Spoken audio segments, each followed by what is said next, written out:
What's going on, people? This is your boy Mac from the Old Ed and the Young podcast. Real quick, just want to send a thank you to those that have been watching, listening to us for a minute, and also I do want to give a quick apologies for being gone for so long, and as well as this will be a audio only episode. Your boy messed up. I do apologize. So we'll be back next time with a video. But till then, enjoy the episode. My guy. It's been a long time. Yeah, Well, man. For one, I think you owe them an apology, dog. Well, we both do. I was about to say I'm me. playing. Well, to be fair, your boy started the magism effect, so your boy been at least trying to give him a nice holdover. Oh, last week I was wilding, bro. It was my birthday. Nigga got old and shit, so we was. Yeah, I don't know what those are.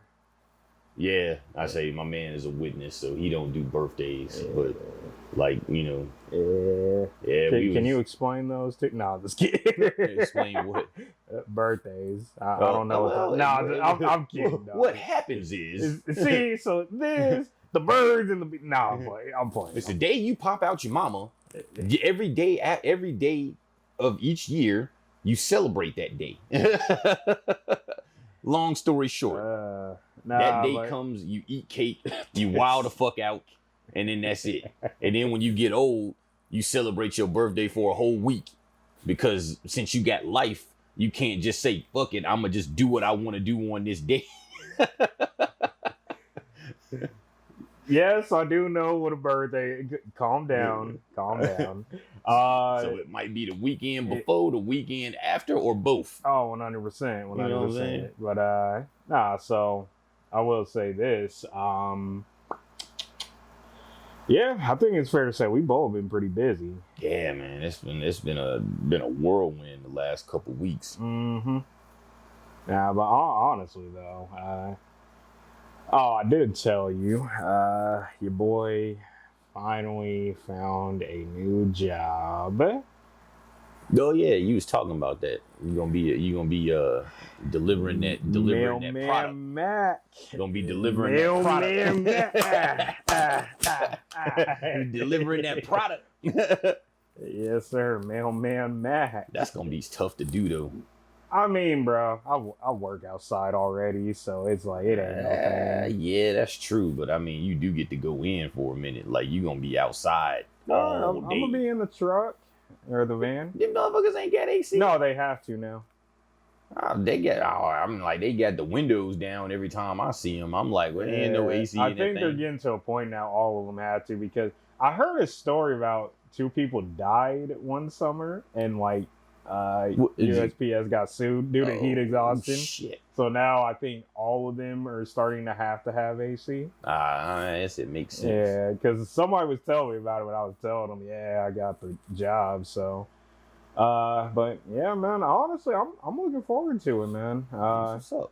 It's actually, I was telling somebody, it's actually a family tradition on the Mac side. Well, to be a mailman. Well, just work for the post office. My dad actually retired from there, and then I've had a few other family members that have worked there as well. So, kind of like a family tradition. Which post office you gonna be at?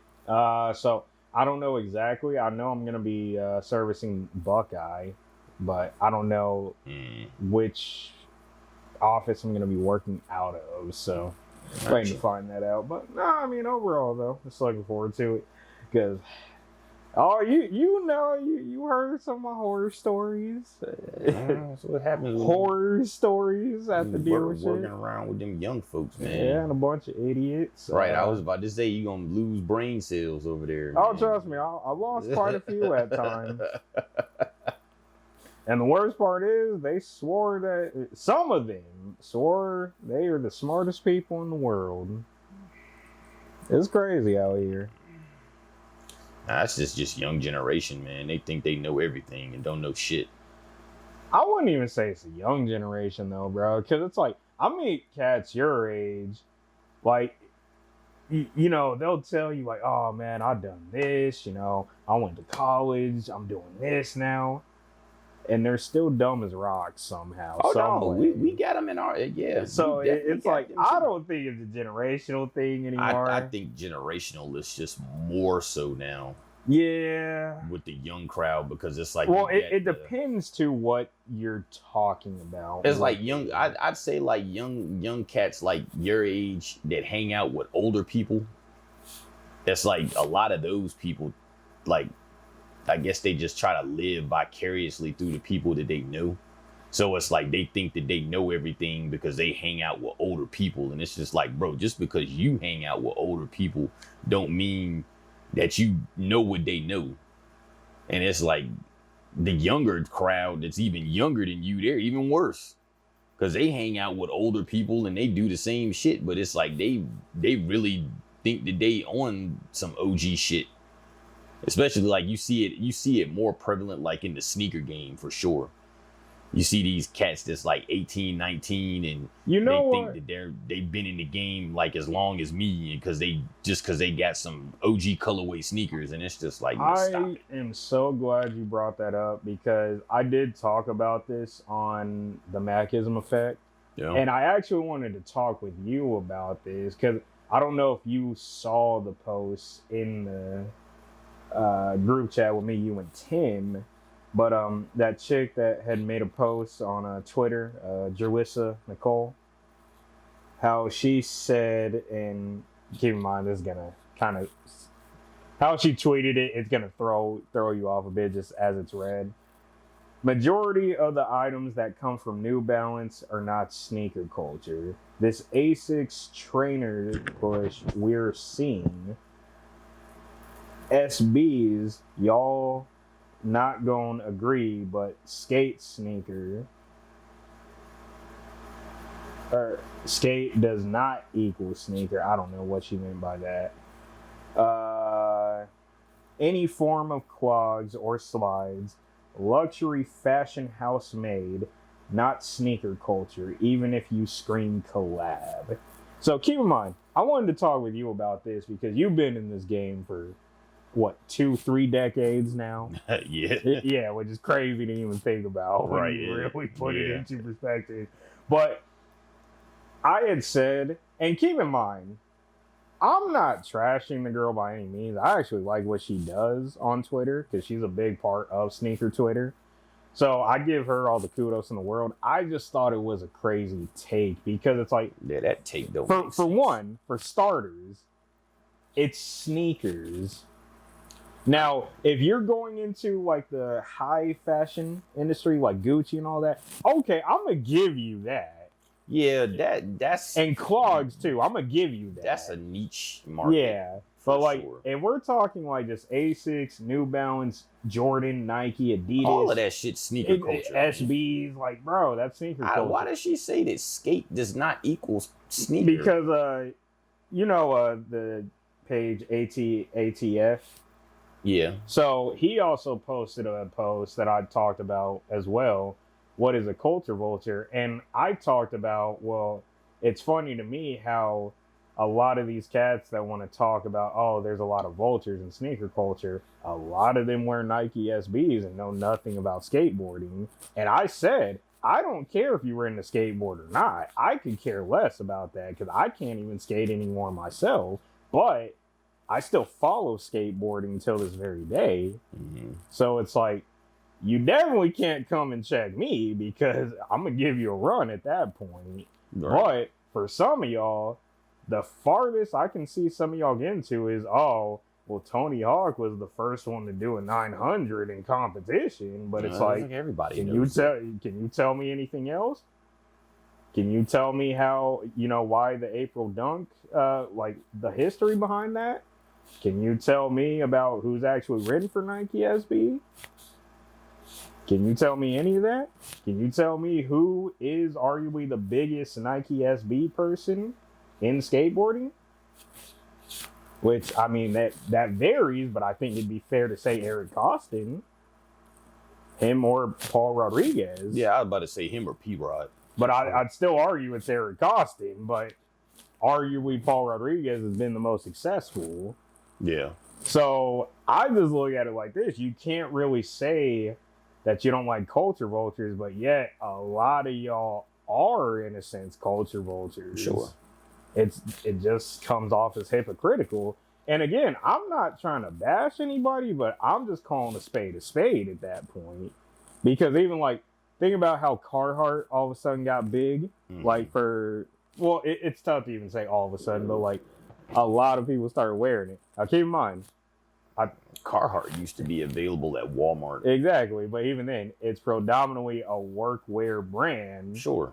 And hey, even I had a nigga try to check me at a QT one time for wearing a Carhartt shirt. The nigga straight up was like, "You got the patch, man. What's good?" I'm like, I looked down. I'm like, "Oh, that's what you talking about." I'm like, well, to be fair, I am a detailer, bro, so I do work blue collar. And he's like, "Hey, look, I'm just checking. I was about to have to see your hands were soft." I'm like, damn.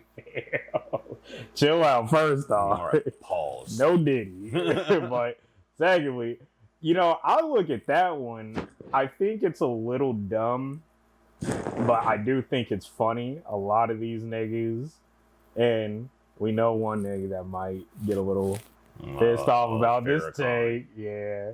I just think it's funny to be wearing Carhartt and you can't use a power tool. I just think it's funny. I'm not hating. I do think it's funny. Heat check, nigga. Hey, look. I just want to ask, like, how do you feel about both those takes? What, that skating isn't sneakers? That's dumb. Like, that's really fucking stupid.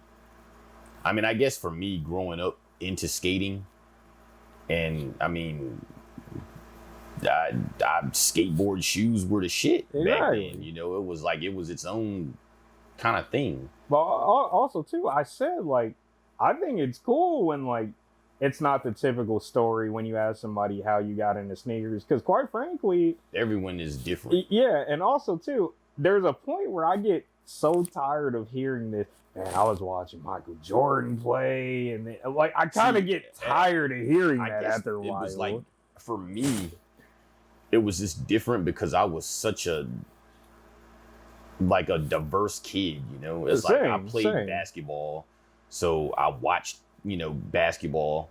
My uncle got me into basketball at 5 years old, and the kids in my neighborhood, skateboards, BMX bikes. So I was into that whole scene, skateboard shoes. But back then, when I first started getting into it, it was like Airwalks and Vans were like the shit. Bikers wore Vans, skaters wore Airwalks. I had both. Basketball, Jordans, pennies. Then you had like the trainers back then. Yeah. Because football, you had like the Deion Sanders and the Chris Carters and all of that. They had their own shoes. And I mean, it was, if you were into any type of sports, which I was into a lot of them, that was kind of like our vehicle for sneakers was the sports. Yeah. So it's just kind of like, you do this sport, you wear this shoe. I played soccer. What did we wear as soccer players? Sambas. Yeah. Even though it was outdoor soccer, it's like we still wore Sambas. Exactly, We didn't have because on our that's just cleats. the culture. Yeah, that was just the shoe. We come to school on like game days and we have our fucking, now granted, we're 7 years old at the time. So yes, our brands back then, when you were a young kid, you could wear like 5, 6, 7, 8 brands and nobody would question you about it. Yeah, so now, as an adult, it's like, that's tacky. Hang on. But at 7 years old, we would come to school in our fucking Umbro fucking game shorts with our fucking Sambas on and shit. Like, we used to be killing it like that, and that was cool. Well, I think it's funny too, like, how we talk about this, because we have a pretty big like generational gap, and like I talked about, me getting into sneakers was due to a number of things, predominantly skateboarding and actually cars. Now, the car is one a lot of people don't understand. You'd have to be a car guy. Exactly. Like, once you like just are in that scene you kind of start to get. Oh, you notice. It's like you go to the car meets and stuff and you see like cats walking around with like the fresh ass sneakers and shit on, and it's just kind of like, damn, okay. I mean, it's like the old saying, Dion said it best, when you look good, you feel good. Right. It kind of entangles with that a little bit. And then with as far as meets go, you look good, you feel good, you drive good. Yeah. You know, you come to the street race meets, it's like you ain't coming there looking like a bum. Exactly. It was just girls there. You know what I'm saying? So it's like you ain't going there looking like a bum. You trying to show like, man, yeah, I got that it's on though. Yeah, like, you coming there showing out. You got the fresh fit on, the car clean, everything looking good. You know what I'm saying? 100%. 100%. Yeah, hell yeah. Yeah, so I don't know. I just thought like, you know, I really had to sit down and just think about that take. But I really wanted to talk with you about it. I just think that it sounds crazy. And it's like, you know, I, in a sense, kind of understood what she was trying to say, especially when KO from AT. But why did she say that, like, the runners and trainers, like the Asics and New Balances, like, that's a big part of it. That's what I was getting to. So KO from ATF commented on her post and said, you know, I feel like you're kind of talking about, in a sense, that European sneaker culture, because predominantly over there it's trainers. Yeah, they wear runners. Yeah, so it's like, if you want to say that's not U.S. sneaker culture, okay, that's kind of more of a discussion. Well, not even that. Because because it's still stretched too. Like a couple of years ago, that was like a big boom. Oh yeah, with the runners. Everybody, NMD. Yeah, the NMDs, the Ultra Boost, and then you had like the big boom with the Asics gel lights. Everybody wanted those. Oh yeah. You had the everybody's gotten into New Balance, the Diodoras. Oh yeah. All of that shit was like popular for a Saucony, good Saucony, yeah. For a good like 3 to 4 year stretch. Like that was super popular to wear that stuff. Yeah, so it's kind of like it's an interesting take. That shit sounds crazy to me. It is an interesting take, but now like Crocs, okay. Yeah, I'll give that to you. That's not a sneaker. Yeah. Hey, foam. This ain't a sneaker. Yeah, that's not a sneaker. Foam runners. If it helps, you know, I was going wear these, but they were killing my feet a little bit. I hadn't worn them in a minute. They got to go in the microwave. That's like foam runners to me, not sneakers. Not sneaker culture. You know, the Yeezy slides, not sneakers. It's like that shit to me is not sneaker culture. Oh yeah. But the actual shoes though, like like that's part of the culture. Oh yeah. That's definitely. But also too, we can talk about a number of things that are in the culture that people just have a hard time accepting. Well, I mean, it's because culture, like sneaker culture, is such a diverse thing. Well, plus it's evolved so much. Not only that, but it's just such a diverse thing as far as like regions. Yes. Me living out here out west now, my taste and what I like in sneakers was popping out here. Yeah. I'm an East Coast cat. That's right. I fuck with foams. They don't fuck with foams out here. Like, that's just not a thing. Oh, yeah. You know, New Balance caught fire out here recently, but back home, New Balance was always a thing. Like, New Balance was popular in the 90s back home. Like, it's always been a thing. But out here, it just now got popular. Mm-hmm. You know, it's just a different thing. Like, when I first got out here in 2016, I mean, the Ultra Boost was like in full effect. Like that was what everybody was wearing still at the time. On the East Coast, it had kind of died down a little bit, but it's like out here, it was still, you know, it was still big. Everybody was Ultra Boost. And then the Jordan 1 wave hit in 2017, and it was just like everybody is wearing Jordan 1s. And that Jordan 1 wave just, you know, it killed. Like back home, the Jordan 1 wave was in the early 2010s, like 2012, 2013. It was pretty big because that was when they retroed the Royals, they retroed the Chicagos. I think the black and red ones came out back then. Because there was like a stretch where the black and reds came out every year for like 3 years in a row. Yeah. And I think 2013, I think, was the first year. It was either 2012 or 2013.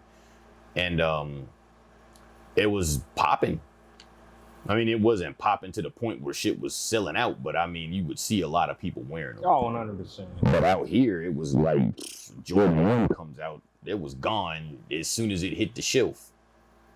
So, I mean, it's, you know, it just depends on the regions. It depends on, like, who gets on shit first. And, you know, out here, it's I mean, you can probably agree with this. It's a little behind out here. Yeah. Oh, I even said that, too. Yeah, there's, like... Oh, yeah, we've always been behind. Yeah, like, heck, I talked about how, like, Air Force Ones, for example. For one, I didn't find out till literally a few years ago, till this day. They're called something else, depending on which region yeah, you're where in. you live, yeah. But heck, even then, though, most people didn't know the actual name of them until... Give me 2 purrs. I need 2 purrs so I can get the stomping in my Air Force Ones. Big boy, stomping in my Air Force Ones. Hey, look. Damn. Hey, look. I know y'all was out there, too, with the tall tees on. Not me. Some of y'all I were. wasn't doing that shit. But, yeah. I mean, because that song came out... I want to say it was my sophomore year in high school. Like 2000. It was like 2002. Yeah. And I remember too, like how big, like just that point was just in culture period. I was a young kid too. And I still remember until this day, like everybody had to have Air Force Ones after that song. I mean, we were rocking Air Force Ones before that. Oh, yeah, of course. Like on the East Coast, Air Force Ones were always popular. Oh, it was yeah. like that song kind of took it to the next level, though. Yeah, so I think it's just crazy when you look at...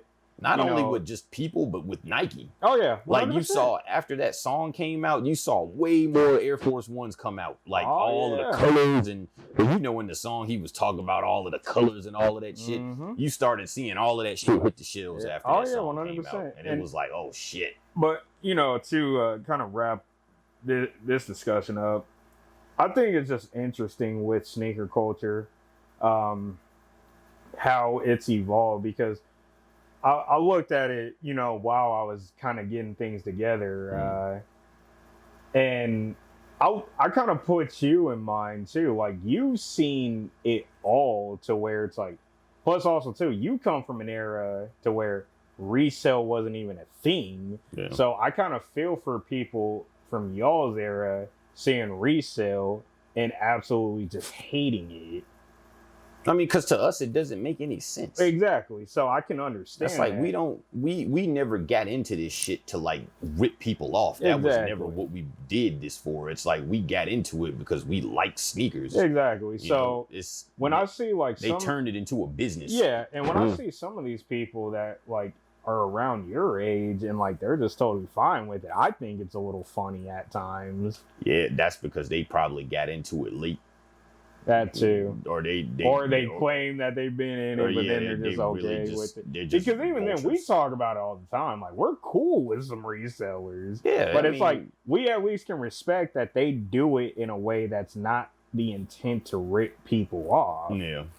Because even then, fakes are a part of sneaker culture now. Most people don't want to accept it. It always has been. Exactly. But it's just the fact that now that the fakes have gotten to the so point where they're fucking better than the retail shit now. So it's like people are upset about that. I told a chick one time, this was back when pandas were still super hard to get, and I told her, just go get some fake ones. The quality's actually better on a lot of them. Yeah. That was funny about it.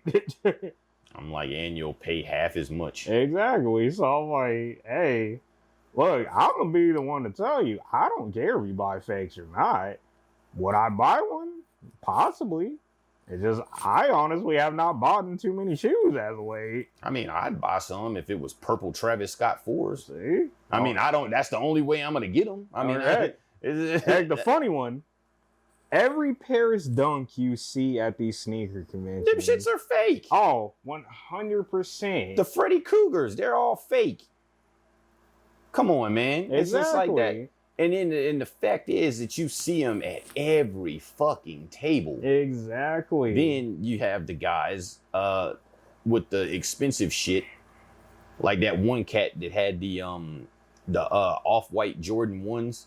Motherfucker had like a full size run. Oh yeah, that's crazy. I'm like, come on, dog. Like there is no way. And it's like some of these shows be talking about like, oh yeah, we're pretty good at spotting these fakes. Stop lying. Please stop. Nah. Please stop.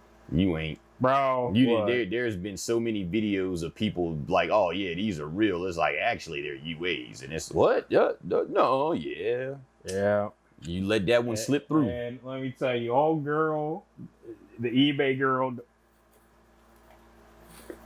she's still doing it. I just think it's crazy. Like, how can you tell, bro? And the thing is that she actually got caught because she okayed a pair of fakes. Really? Yeah, because she don't work for eBay no more because she okayed a pair of fakes. But I'm just like, bro. But she still does legit checking. Fucking stupid shit. That legit checking is a farce. That shit doesn't exist. Look, we gonna move. Stop being fooled, people. We gonna move on. Legit checking does not exist. we gonna move on because we can go about this forever. So, NBA playoffs, man. Finals now. We in the finals now. Well, hang on, just a recap. We'll do the recap on the playoffs. So it was a good ass because it's been a while since we talked. So, honest question. Did you see Dallas getting past Minnesota the way they did? At first, no. But after watching the first game, you kind of just was knew. Just like, yeah. Now, because it's like, so I said this, going back a bit to Clippers versus Mavs, I told everybody, look, that series, whoever won that series arguably was going to be in Western Conference Final because I felt that was the toughest series in the West. Now, I had said if the Mavericks beat the Clippers, I would not be too surprised because we've been beating Luka every time we matched up in playoffs since he came into the league. He had to get one. That ain't no Kawhi. Exactly. So. But at the same time, we're so used to it now, I don't even count that anymore. Yeah, but I mean, his presence is still going to help. Now, especially if they're going to put him on Luka. Them getting past OKC, that was a surprise for me. I thought OKC was gonna win that, honestly. Exactly. I really did too. Because Luka was injured, and it was just kind of like, oh, okay, you got a hobbled Luka, and fucking OKC is firing on all cylinders right now. I'm just like, that's gonna be a tough one. But Kyrie came through. And I said too, like, so going into Minnesota, the Minnesota Denver series was. Oh yeah, that was the one that it was kind of like, okay, they went up 2-0 and it was like, oh, this is gonna be good. They gonna go ahead and get them up out of here, and then it didn't work out like that. And it was just like they went all 7. Well, also too, I think most people kind of forget the same dude that built the championship Denver team last year built this Minnesota team, who arguably knows how to stop their own creation. The person that made it. Sure. So. I wasn't too surprised the way they competed against Denver. I was surprised Denver almost made that comeback.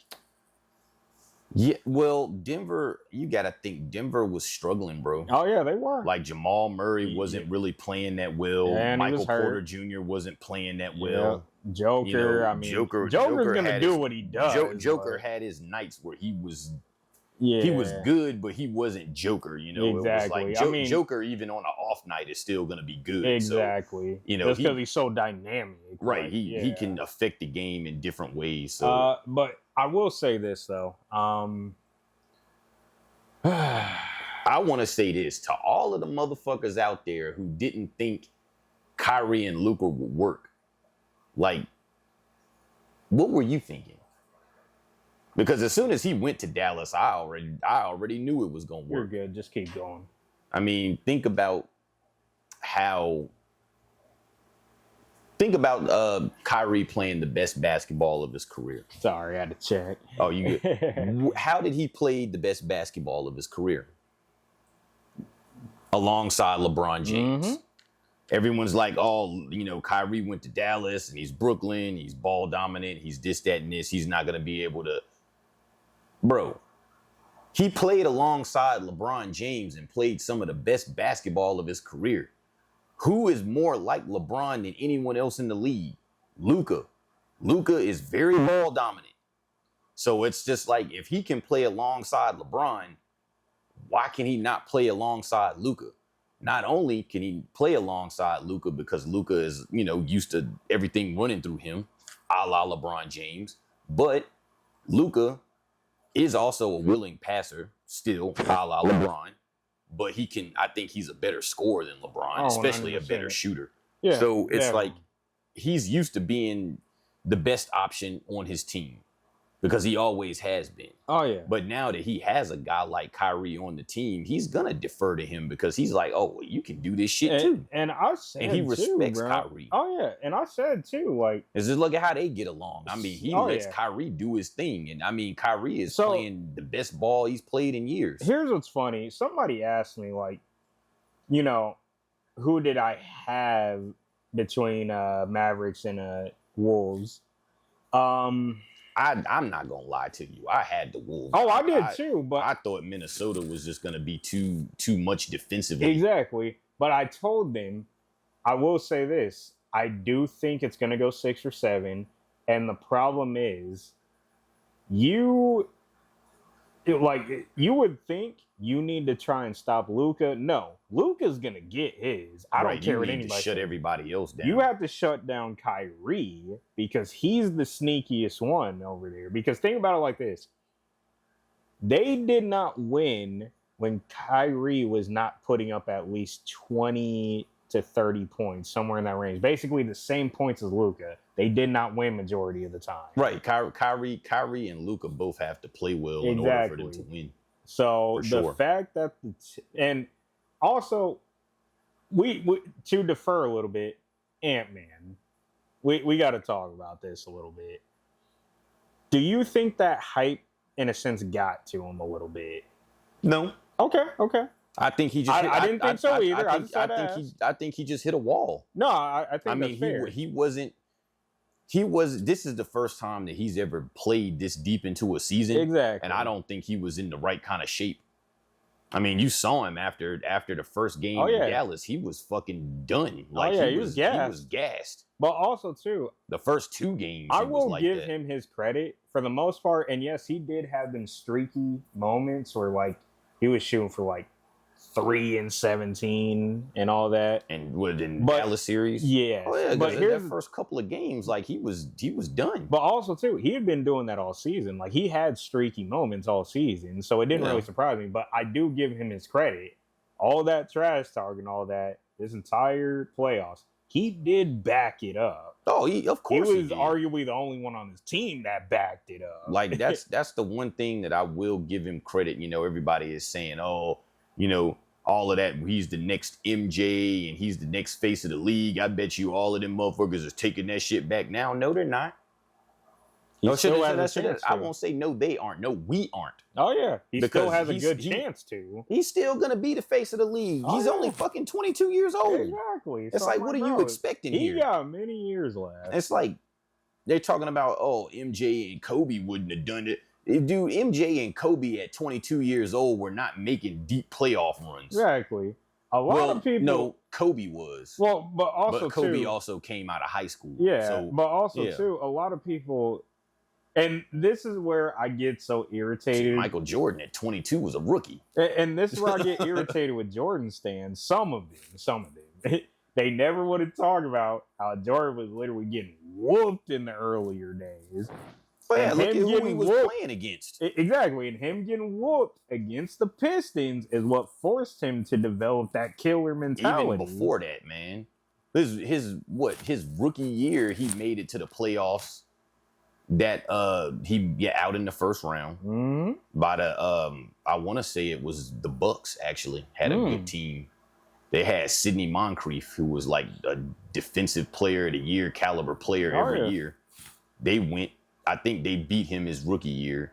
His second year was the year that he played against the 86 Celtics that had 5 Hall of Famers on the team, and they went on to win the chip that year. So at that point, so I mean, he was playing like real guys.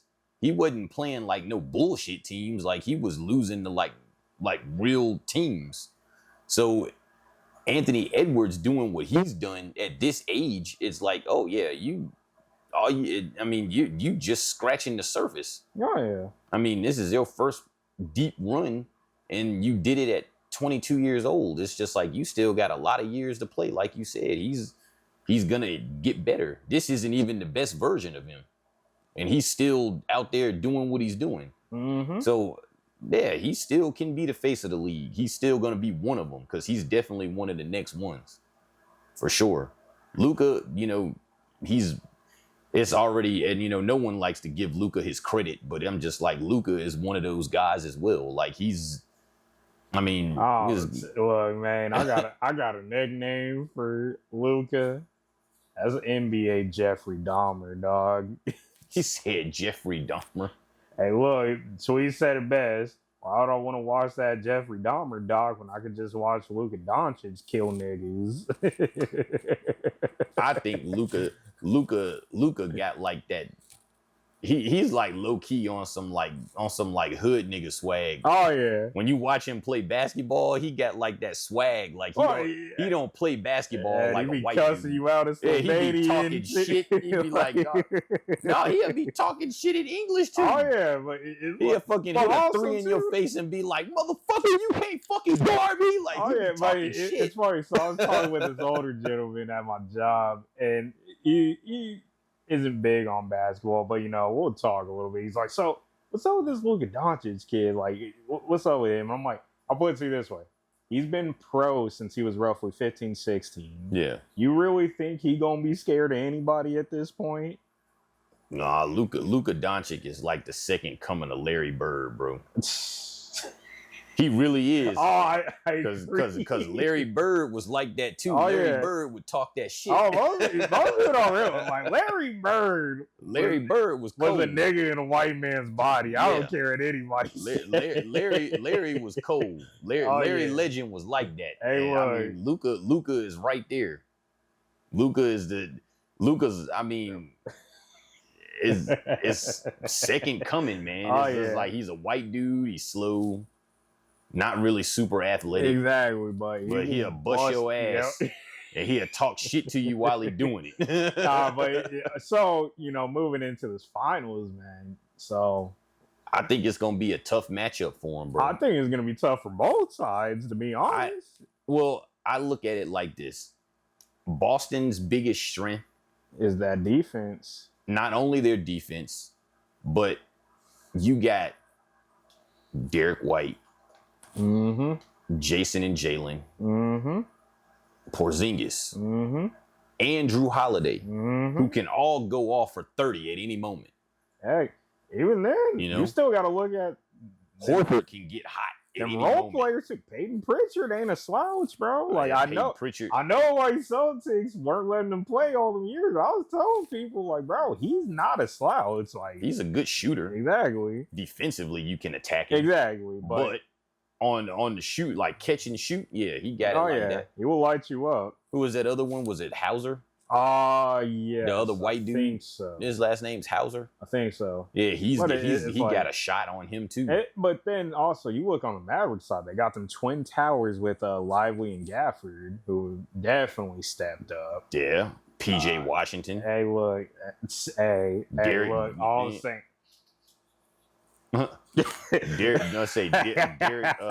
Derrick Jones Jr. stepped up. Mm-hmm. I mean, they got a nice squad, but they're not as deep as the Celtics. Exactly. So the depth is really going to help the Celtics out, along with the defensive presence. If you shut down Kyrie and Luka, then you essentially have cut Dallas. They've cut them right in half. Yeah, they're not going to do much without. I will say this. Celtics do have arguably the best guy to check Kyrie with Drew. Yeah, Drew. It's still going to be a tough matchup. I mean, you got like at that. It's like a revolving door with Luka and Kyrie because you can have either Holiday, Tatum, Brown. Right? You can have either of those guys on them at any moment. Mm-hmm. They run in the paint. You got Horford. You got Porzingis in there. Like they have so many interchangeable defenders. That's gonna be a tough matchup, but again, like we say, Luka is gonna get his. Oh yeah, like you ain't got to worry about that. He's gonna get. He's problem is though, it all matters on what Jaylen Brown and what Jason Tatum you get night in and night out. I mean, even if you get them doing them, I mean, Luka is still gonna do him. Exactly. So somebody is gonna have to cancel him out. Exactly. Or just try to contain him. On the offensive end, somebody is going to have to cancel him out. Now, Kyrie is the X factor. Oh, yeah. Because not only does Kyrie, can Kyrie do what he does, but they got a history there. Jason Tatum and him are actually close. So they know each other. They know how each other plays. They play together. So it's like, it's... Part of me really... So here's the thing. I'm a little conflicted because part of me wants the Mavericks to win because I want Kyrie to finally get his revenge. But at the same time, and a lot of people don't know, technically, the Clippers are actually the rightful successor of the Celtics. So I've kind of always had a more so connection with the Celtics / I'm the biggest Laker hater ever. So if they have more trophies than the Lakers, I'm satisfied. So yeah, I'm a little conflicted, and I do like Tatum a lot. I like Jason Tatum. So and Brown, I do like Brown, except for when he goes left. But he actually worked on it. He got better. He got better this year. I like the Celtics team. Like they got a solid squad. I like Porzingis. So it's like they got a good team. Let's end off with this. Winner and how many games you think it's going to take? Man, I think it's going to go at least 6 or 7. Okay. Like it's not going to be no sweep. Same. It ain't going to be a gentleman sweep either. Oh, I definitely don't think so. It's going to be at least 6 or 7 games. So who are you taking? Honestly,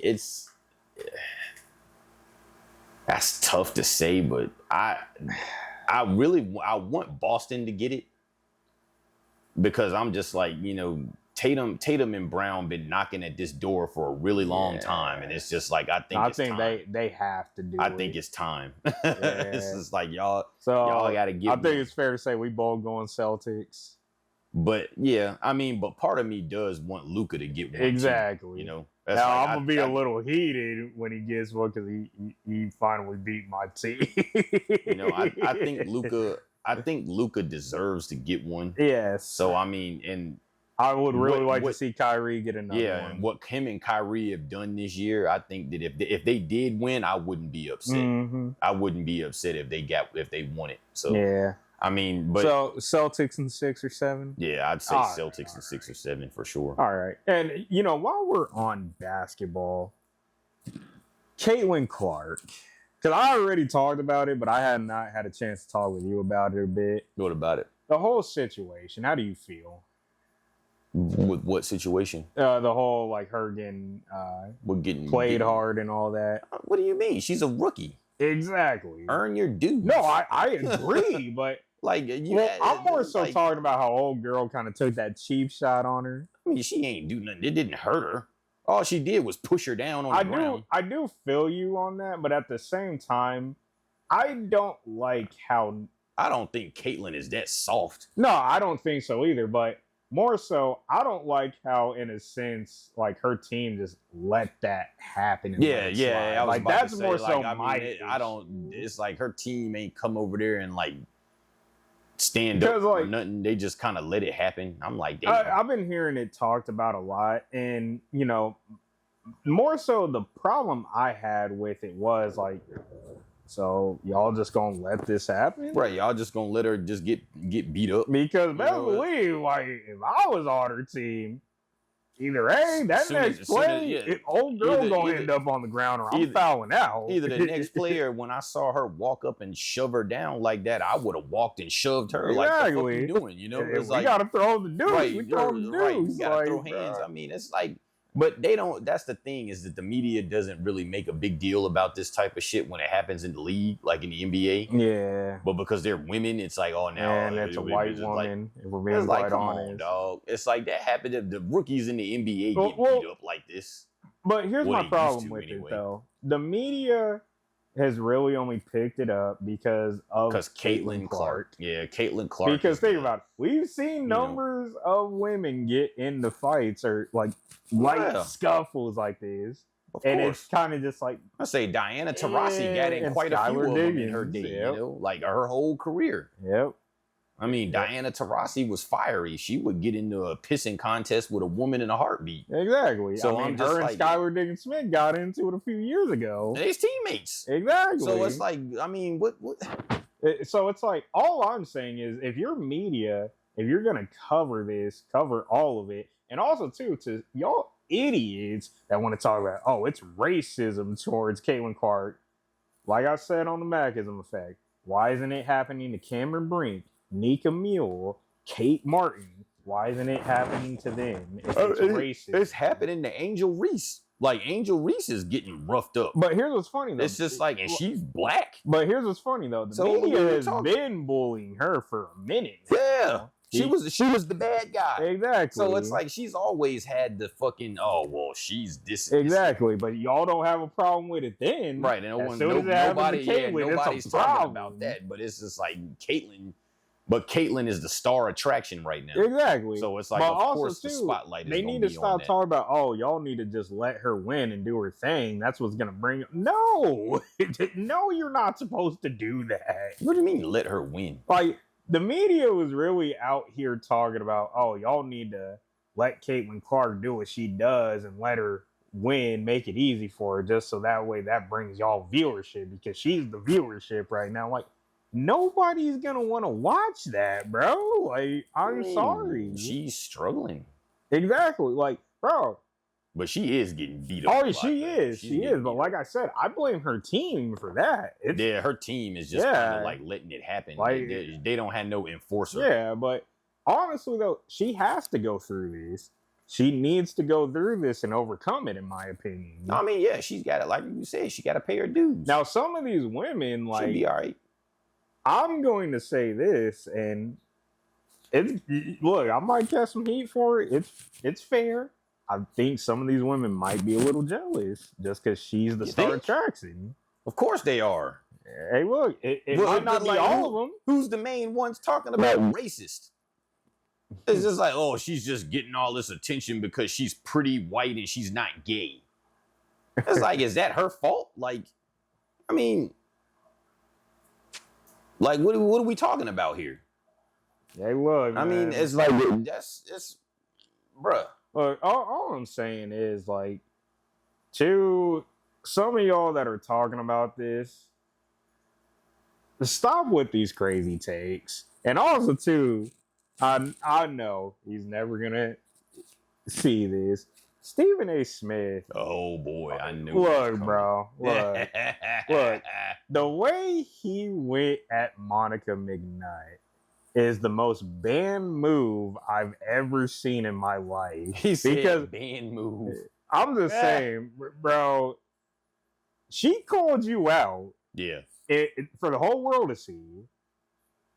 And you got butthurt because you got called out. And then you go on your own podcast to where nobody can challenge you or anything and just trash her. Yeah. That's a banned move. I don't care what anybody says. By banned move, he means that's what bitch ass niggas do. He refuses to say bitch ass nigga for whatever reason, but you know. Nah, but that is some bitch shit right there. I'm just saying, bro. I wasn't happy with Stephen A. Smith about that. I was just like, why you do that? Exactly, because it's like, bro, for one, you should have at least respected the fact she called you out for everybody to see. Respect the journalism, homie. Exactly. That's what you do. Exactly. Like, so I mean, it is what it is. And then what's his name? Pat McAfee. I didn't see the whole take that he made. But the one where he said because there is a white bitch in the league. I'm just like I know what he meant by that. No. I knew what he meant by that, but then I had to think about it like this. What if somebody, our skin pigment, said that? It's going to be a problem. It was a problem when he said it. Oh. And I'm like, but you had people talking. It's not about skin tone. It's about gender. As a man, you cannot say that. Oh, yeah. That's part of it, too. A woman can talk to another woman and be like, did you see this? And But if we say that to another woman, like, did you see that? Like, it's like you can't do that. No, I feel as a you man, on that. You cannot just say. I feel you on that, bitch. But problem is, you had a lot of people talking. Oh, well, that's just Pat McAfee. I'm like, no, that's not okay. It's not okay to women. Now we understand it because we'll be like, oh yeah, that bitch crazy. But it's like usually when we say it, it's because I just don't think it's okay to do that on TV. Yes, no, absolutely. And that would have been a private conversation. Okay, bro. Gotcha, because chances are I'm probably never gonna hear it. If this is on like a podcast or some shit, exactly. It's like on some like you have to go look for it. Right, facts. It's like you don't say that shit on national television. Yeah. I mean, hell, I have no filter. Oh yeah, we know. But keep in mind, I won't do that. I was gonna tone it down a lot. I'm like, but even I'm not doing that. I'm not about to go on national television and be like, this white bitch over here is doing shit. Like, oh, yeah, you can't do that, brother. Like, you can't say that on TV. Long story short, bro, Caitlin Clark has to go through this. Now he should have just called her a snow bunny. Like we got talk about something. No, it's like we got talking about something. We got this snow bunny over here. Like that shit would have been fucking hilarious. Would have people so confused. Like what? What's a snow bunny?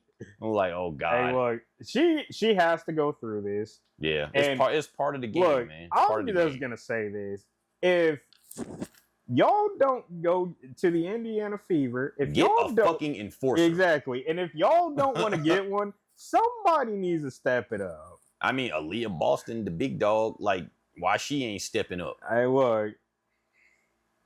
I mean, granted, her and Camila Cardoso was teammates, so she ain't gonna fucking step up to her. But she could have stepped up to the other chick, the one that pushed her. Oh yeah. Well, I feel like everybody's scared of that chick because you heard about the history of her in that league, right? Got kicked off a few teams trying to fight. But thing is, though, it's like, and I did feel George when he talked about this on Sneak Diss. How he said, I don't want somebody trying to step up to somebody, and I know they ain't really about it. I do feel him on that because then I'm putting you in harm's way, and then they gonna come at me twice as hard. True. So I'm like, I do feel that point actually. So if Aaliyah Boston just ain't that type of person, okay, I don't need you trying to. I'ma just handle this at this point. But at the same time, you better believe, and that was my like.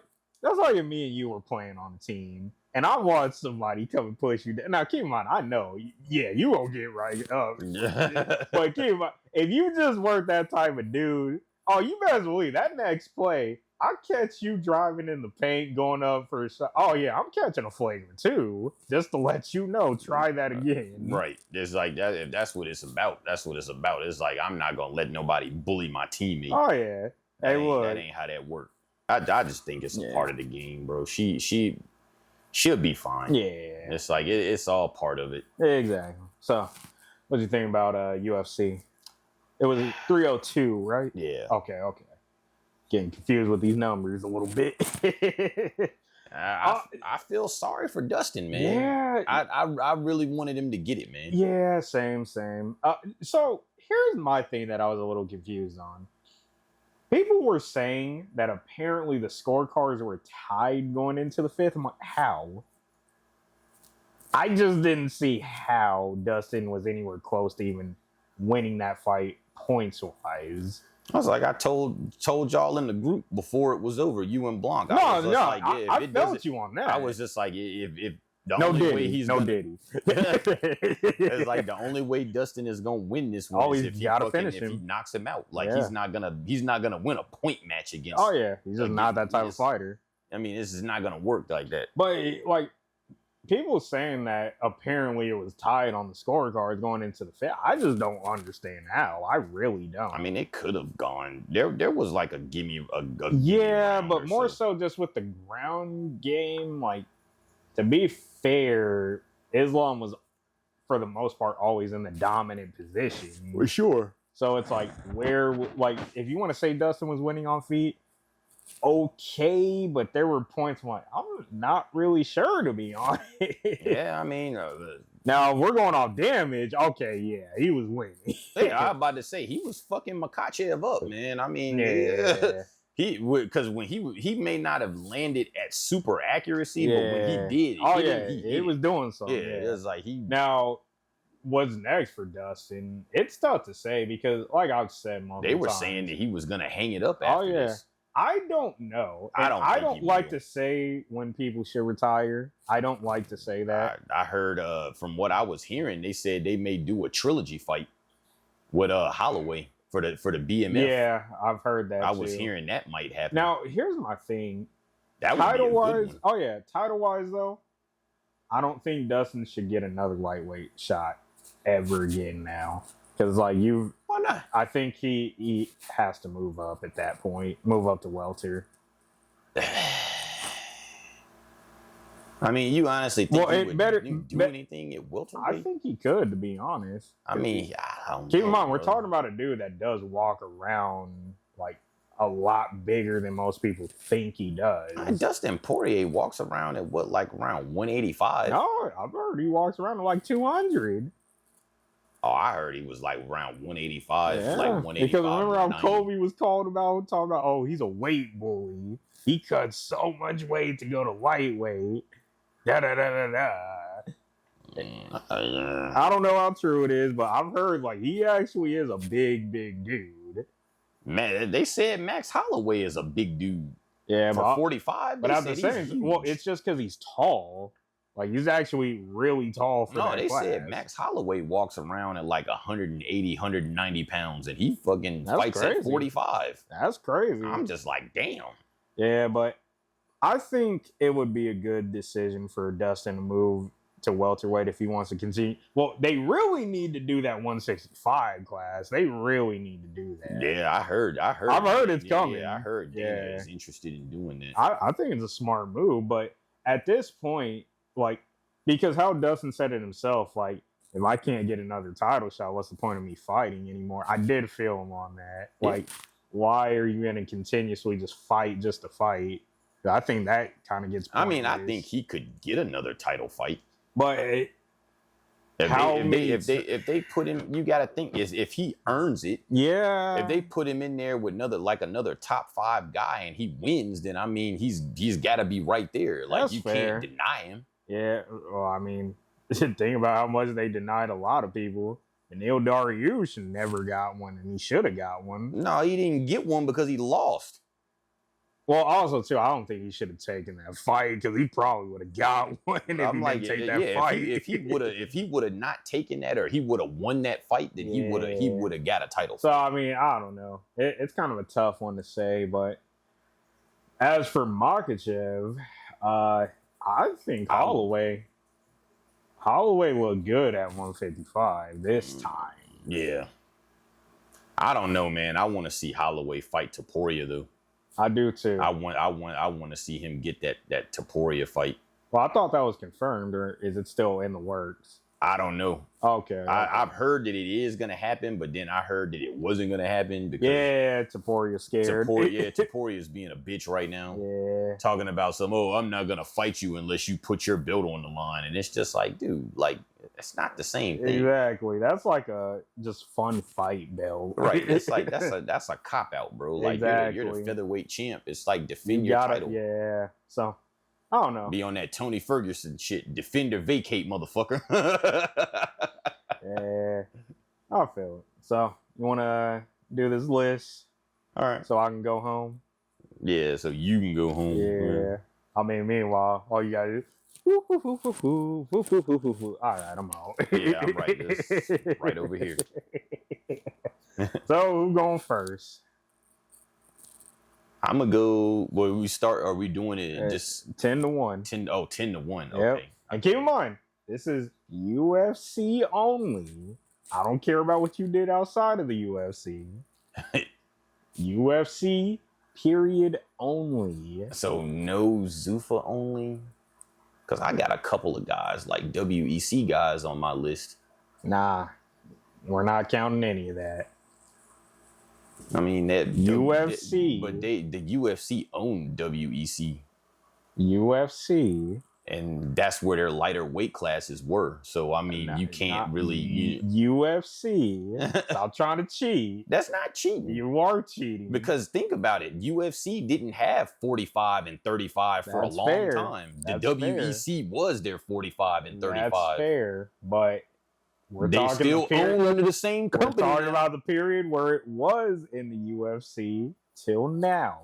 Damn, that took off like 3 cats. Hey, look, John, why do you think I said I struggled a little? So you want me to go first? Because I had Uriah Faber on my list. I mean, you can't argue that. I mean, that's fair. He's top 10. That's Uriah Faber did. You know what? I'll do you a courtesy and I'll go first. So you can get your list together. Oh, no, Uriah Faber. I'm still saying Uriah. Oh, okay. So that's your 10? Yeah, I'm going to put him at 10. Okay. Oh, okay. We're going back and forth. Yeah, we go back and forth. All right. So my number 10 is actually very significant in Uriah's career. Jose. Dominator. Oh, Dominic? Yeah. Yeah. I get it. Okay. If you really think about it, the dude almost always had the title in his time and even took that time off and got it back. Yeah. So I feel he deserves to be in the talk. It depends on your list, but I think he deserves to be in the discussion. Oh, no, the discussion, absolutely. Yeah. I mean, he was kind of one of those ones that I was going back and forth about. Oh, okay. Because I was I respect it. Yeah. Okay.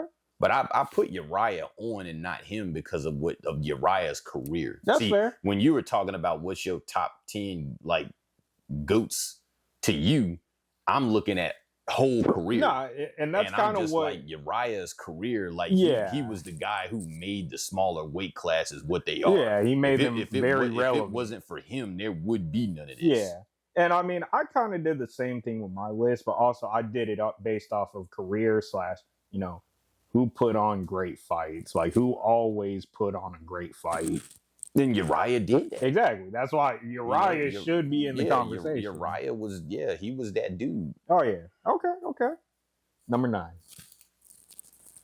I'm gonna have another WEC cat. See, cheating. No, he did good at the UFC too, though. Okay, who? Carlos Condit.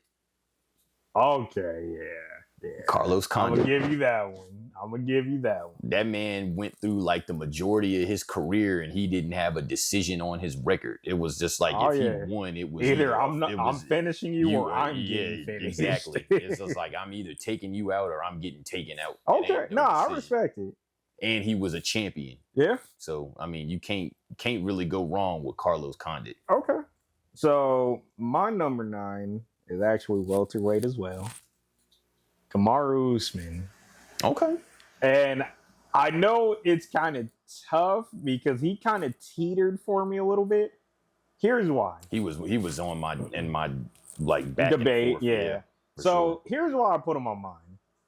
I feel he was always dominant when he fought up until he lost the title. But he was just kind of boring. Exactly. But at the same time, he did have some exciting ones in there. Later. In there. Yeah, but also too, like, the dude had to fight the best fighters in that class all the time. That's why Khabib, he's not even on. Like, he doesn't make my top 10 because he didn't start fighting the best fighters until later in his career. Isn't on my top 10 either. And I don't think he should be on anybody's top 10.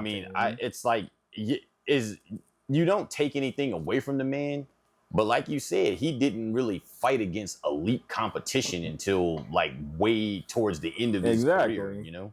So that's why I feel with Kamaru, he always fought top competition. Yeah. Heck, he fought Kobe twice. And you can say Kobe at that time, he was one of the elite guys. And you could argue if Kamaru Usman was not in that class, Kobe probably would have been champion. Probably. Yeah, so that's why I think Kamaru should be mentioned. Oh yeah, he definitely mentioned for sure. So yeah, number 8. Number 8, I'm gonna go with a heavyweight. Okay. Randy Couture. Oh, I like that one. I like that. Yeah, Randy Couture. Yeah, I mean, do we really gotta explain? Like, I mean, a lot of these cats probably don't even know who Randy is. That's true, but because they're casuals. So I mean, go on. Randy Couture was that guy, man. He was the first dude to win titles in multiple weight classes. True. You know, he was a heavyweight champ, light heavyweight champ. Then he was heavyweight champ again. Crazy, right? It's like he's done it all. Yeah, that's a good one. I like that. He had epic fights, man. He fought some of the best guys.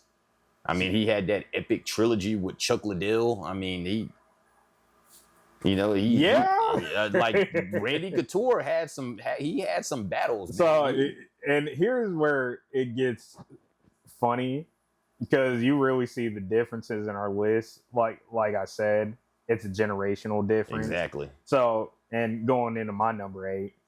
This might piss you off a little bit because she's a little low. Valentina Bullet Shevchenko. Yeah. And so it was tough, like because she was always going to make my list. It was just tough where I could put her because the only thing that knocks her is the fact that she lost to Amanda Nunes twice. I don't count that shit though, bro. No, but hang on. Because she won that second fight. Thank you. I don't care what they say. Oh, she won the second I'll fight. argue till the day I die. She won. She won that second fight. Yeah, but overall though, in terms of Grasso though, I'm just what is happening right now? I still think she won the second one against Grasso, or it should have been a tie at least. Yeah, it was a draw. Or my bad. You're right. It should have been. Yeah.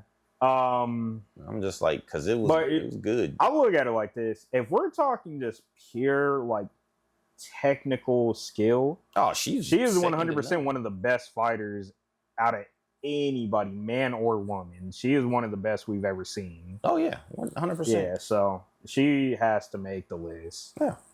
Number 7. I know you probably gonna go aggro on me for this one, but. He has to be on there. Tito Ortiz.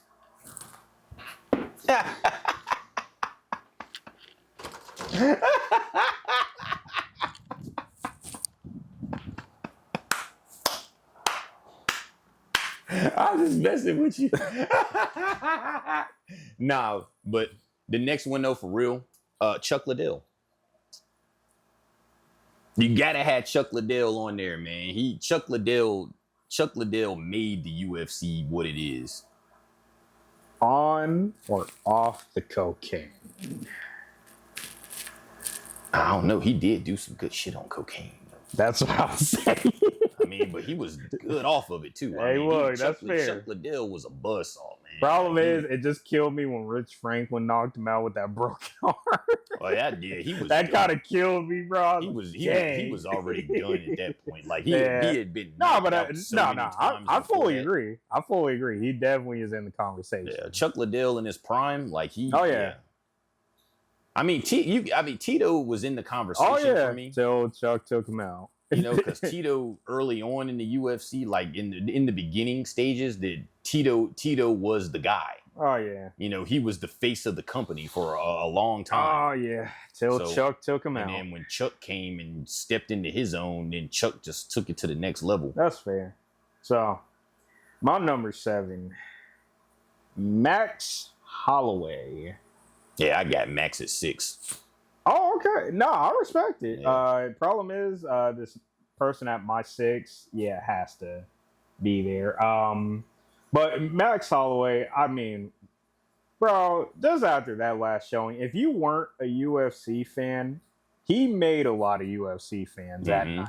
Just MMA fans, actually. Because, bro, like we talked about on a previous episode, you know how confident you have to be to stand in the middle of the ring and bang with somebody that can potentially knock you out at any given second.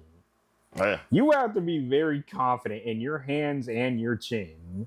And also the fact, too, that arguably that is the best boxer in UFC. Arguably.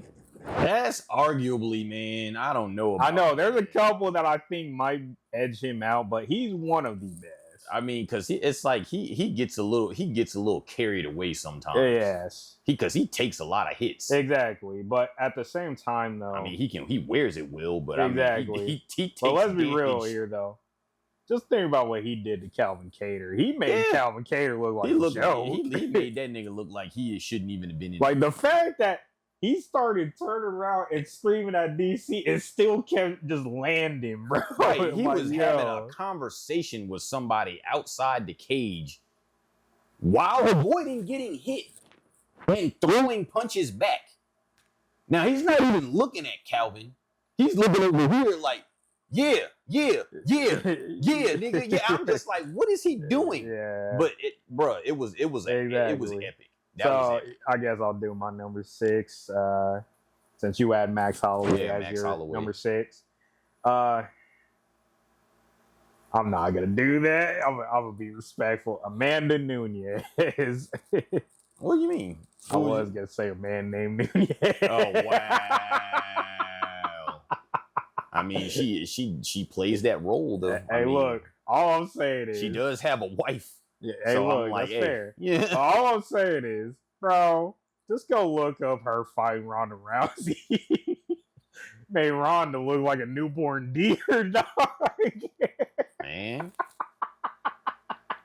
I mean, she like, yo, like I think that ass whooping by Kat Zingano really turned her into a different fighter. Oh, it did. Because Kat Zingano fucked her up. Yeah. And then it was just like. But of course, we're talking about when Kat Zingano was just like wrecking shop too. Yeah, she was kicking everybody. Yeah. So, I mean, yes, she should not have lost that first one against Juliana Pena. She really should not have. I mean, she got it back. Yeah, but Juliana Pena just had the perfect game plan and, in a sense, got in her head to where she was just overconfident, and that's what lost her the fight. Yeah. Yeah. She definitely came in. She definitely came in there and underestimated. Yeah. So, but overall, though, I mean, heck, only woman that's held 2 belts in 2 classes, even though that featherweight one, to be fair, I mean, hardly anybody was in that class. She defended it, though. Yes,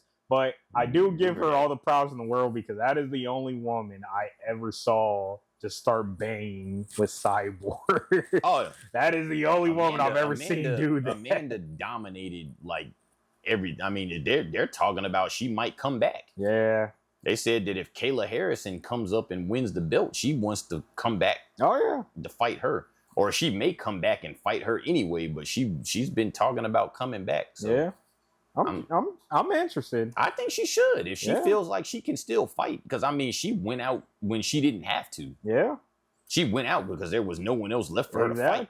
I mean, she beat everybody. Yeah, so, she did everything. I mean, you can't really, who there was no new blood for. So oh it's yeah, just 100%. Like, I'm done. Yeah. So I'll give her that. Number 5. Gotta give it to my man's dog. Even though he went out kind of sad. I mean, BJ Penn. Ooh, okay. I mean, BJ Penn. If you saw BJ Penn when BJ Penn was in his prime, he was a different. Oh yeah, that dude was a killer. I mean, he was like that. Oh yeah. No, I'm not gonna even disagree with that one. That's a good one. My number 5 is the Spider, Anderson Silva. Yeah, Anderson is my number 4. Oh, okay. Yeah. You're actually gonna be a little shocked with my number 4. Uh-oh. But so do we really got to talk about Anderson Silva? Oh, nah, we already. I feel like even if you're not an MMA fan, you should already know. Just off that name, you should know. Yeah, everybody know who the Spider is. Yeah. And I feel like really. So let me ask you this: what was the fight that you think cemented his legacy? Because I'm gonna tell you this: I think it was him versus Chael Sonnen 1. Because that was the first time you really thought he was going to lose, and he pulled it out. No, I think it's before that. Okay. Because when he fought Chael Sonnen, he was already who he was. Like, we already knew he was that guy. Fair. That's fair. Like I said, we're talking about a generational difference. You know, it's like You saw practically his whole career. Yeah, I did. I didn't see him till roughly Vitor Belfort. Oh, okay. Yeah. That was another one everybody thought that he might lose. Because Vitor was on the juice. No, he wasn't. Oh, was that when he got off of it? Or he was off of it for a good minute? Oh, yeah, because see, Vitor, early on in his career, if you saw him when he first started in the UFC, like in the 90s, that nigga was like... Yeah. He looked like fucking... like he was like... Well, even then too, he was like 19 or 20 years old. Yeah, and I mean, he was even then too. I mean, just the moves that the dude did. I mean, heck, when he dropped his hands against Forrest Griffin, boom, boom, boom. See, that fight was when people started to really understand how good he really was. Yeah. Because this dude's an 85er. He goes up a weight class and he made Forrest Griffin, who was like one of the more popular guys at the time. And wasn't that a short notice fight too? Yeah. Yeah. And I mean, and he made him look like he didn't even belong in there. Oh yeah. And it was just like, damn, he did that to Forrest? Yeah. But for me, like seeing his whole career, I watched him in Pride. I watched some of his cage rage stuff. And it's like, yeah, okay, he's good. Mm-hmm. But the competition, and I saw him lose, you know, in Pride, you know, he got flying ankle locked. It's like, who fucking gets caught with that? Right. So he comes to the UFC, his debut fight, Chris Lieben. Yeah. Now at the time, Chris Lieben was he was an up and coming guy. He was tough. I think he was undefeated at the time, actually. And he came in there and he literally wiped his ass out in like a minute. Yeah. And it was like, what the fuck just happened? I mean, he literally landed like 100% of everything that he threw. Mm-hmm. He threw a handful of punch combinations, a kick, and then he hit his ass with a knee and then he just crumbled. And it was like, what the fuck just happened? Yeah. No, I mean, and then his next fight was Rich Franklin for the title. Yep. He made that shit look so easy. Oh yeah. Then they did a rematch, and he makes it look easy again. And the rest is pretty much it. It's done. You know? Like I said, do you really need to explain? When he took out Rich Franklin that easy twice, it was just kind of like, yeah, this dude is different. Because Rich Franklin was, you know, before Anderson came over, like Rich Franklin was the guy. Oh, yeah. You know, it was like he was manhandling anybody at 185. Oh yeah. And I mean, he made Rich Franklin look like an amateur. And it was just like, damn, like, okay, this dude is like that. All right. Well, let me go on ahead and say my number 4. Yours was Anderson Silva. Yeah. My number 4, Michael Venom Page. Nah, I'm just kidding. I'm kidding. I mean, MVP is nice. Oh yeah, I know. But again, we're talking UFC. Yeah, he ain't done nothing in the UFC yet. My number 4 is actually new school Anderson Silva, Israel Adesanya. Okay. And the reason why I put him over Anderson was because, think about it like this. When Anderson lost the belt, that was it. Israel lost the belt from the dude that had haunted him his entire career. And he came and back got his get back. Well, you also got to think about it. When Anderson lost his belt, Anderson was also like on 37. Yeah, exactly. You know, he was old. Exactly. So, I mean, it's, you know, and because, I mean, I think, honestly, he could have beat Chris Weidman. If he didn't break his leg. Yeah, if he didn't break his leg, I think he would have won. Yeah. But so, I mean, that he just had unfortunate circumstances that happened to him. So, Izzy, for one, he cleaned out his division just like Anderson. Yeah. Heck, Anderson passed the torch to him even. Yeah. And the dude did not run from anybody. He fought Robert Whittaker twice. He fought Yoel Romero. Now, keep in mind, I get it. That's a questionable one. But to be fair, that was Yoel Romero's fault. You got to engage. I don't care what anybody says. He fought Killer Gorilla, Jared Cannonier. Mm-hmm. He fought Paulo Costa, and that was Paulo Costa's fault. Should have took it serious. I mean, hey, he's been fighting Alex Pereira for years. Right. Got his get back in very great fashion. Yeah, that Sean Strickland fight though, he just was out of it, bro. Yeah, he wasn't into it. He went in there and he was sloppy and just exactly. He just didn't look good in that fight at all, and it cost him. Yeah, I think he'll be back. He got was it Dricus Duplessis? Oh, I mean, I think he'll fight him, and I think if he comes in there with his head right, he'll win. Oh yeah, he'll win. Arguably, I don't think Dricus even won that fight against Strickland. Get off topic a little bit. I don't think he won against Strickland. I'm sorry, but I think he did enough to win, but I think Strickland did enough to win also. Yeah. Like it could have really went either way. Yeah, that's fair. I still think based on won. Damage though, Strickland beat his ass. Yeah. Damage wise, So, number 3. I mean, you gotta go with man, that's what we got? I'm a little sticky here, number 3. You know, I actually had Jose Aldo. Oh, okay. I mean, if you look at like, he was dominant. This man was on a 10-year run. Mm-hmm. And undefeated for 10 fucking years. Oh yeah, like, that's not easy to do. Who does that? You know, it's like that's. I respect. You know, I had it between at number 3. It was between him and I forget who it was now, but I had it between him and somebody else. Oh, it was between him and Daniel Cormier at number 3. It was between those two because Daniel Cormier was like that. I mean, the man only lost to 2 fighters in his whole career. Yeah. Multiple weight classes. You know what's crazy too? I didn't even think about putting him on my list. What? I really didn't for some odd reason. Daniel Cormier had an epic run, man. Yeah, he did. And he started fighting late. That's the true. Crazy part. It's like he didn't even start doing mixed martial arts until he was like over 30. Crazy. And he still was able to accomplish what he did. You know, that's wild. So my number 3 is actually the guy that kept beating Daniel Cormier. John Bones Jones. Now, a lot of people are going to question why he's on my number 3. Plain and simple, PEDs. I say John Jones he was my number 2. That's fair. I just can't put him as my number 1. I got him and him at number 2. Okay. I mean, I'm not even gonna get into explaining John Jones. John Jones. Like you can't argue the man's skill. Yeah, just the talent too. Yeah, you can't argue with it. Yeah, and he was your number 2. Mm-hmm. Okay, so let me do my number 2.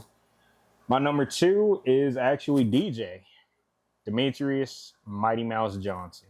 See, he was right there at number 2 with John Jones for me. Like, as far as skill goes, like, Demetrius is unparalleled. Oh, like, yeah, because, I mean, bro, the fact that he went on that streak he went on.